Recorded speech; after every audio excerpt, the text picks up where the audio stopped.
Ureter act as urogenital ducts in, तो बताना है कि जो यूरेटर है वो यूरोजेनिटल डक्ट्स की तरह काम करता है। तो किस में काम करता है? यूरोजेनिटल डक्ट होता क्या है? देखो यहाँ पे क्या होता है कि यूरेटर जो है वो यहाँ पे कैरी कर रहा है आपका यूरिन प्लस स्पर्म भी इसी डक्ट से होता हुआ जा रहा है।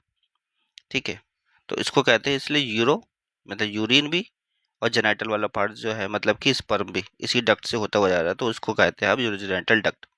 और ये जो डक्ट होती है वो ओपन हो जाती है बाद में आगे चल करके क्लोअका में।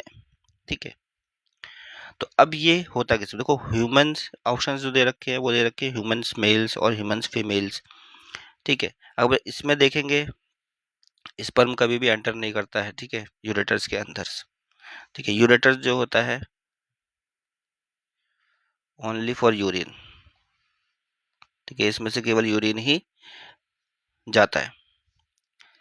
नेक्स्ट जो है, अच्छा ये जो है केवल यूरेटर जो है इसमें से यूरिन जा रहा है तो यूरोजेनिटल डक्ट तो होगा नहीं है, इसलिए क्रॉस हो जाता है। Both male and female frogs, अब दोनों मेल और फीमेल फ्रॉक्स में जो यूरोजेनिटल डक्ट है वो पाया जाता है। ऐसा नहीं है, अगर फीमेल फ्रॉक्स में देखोगे तो फीमेल फ्रॉक्स के अंदर इसका जो यूरेटर होता है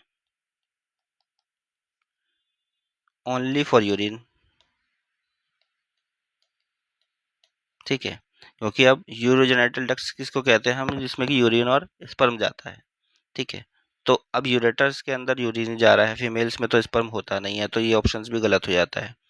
और इसके जो एग अगर होंगे, अगर हम बात करें इसके रिप्रोडक्टिव चीज़ों की, जैसे कि मेल में तो हो गया स्पर्म और फीमेल में हो गया क्या, एग।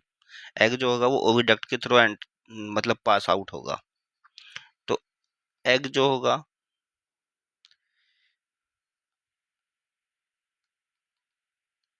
ओविडक्ट, ठीक है, यूरेटर से नहीं जाता, ओविडक्ट से जाता है, तो इस वजह से ये गलत हो जाता है। मेल फ्रॉक्स के बारे में बात करते हैं, तो इसका जो यूरेटर होता है, यूरेटर्स है वो कैरी करेगा यूरिन और स्पर्म दोनों को ही। ठीक है, इसलिए इसको जो यूरेटर है उसको कहा जाता है यूरोजेनिटल डक्ट। ठीक है, तो राइट आंसर आपका हो गया डी।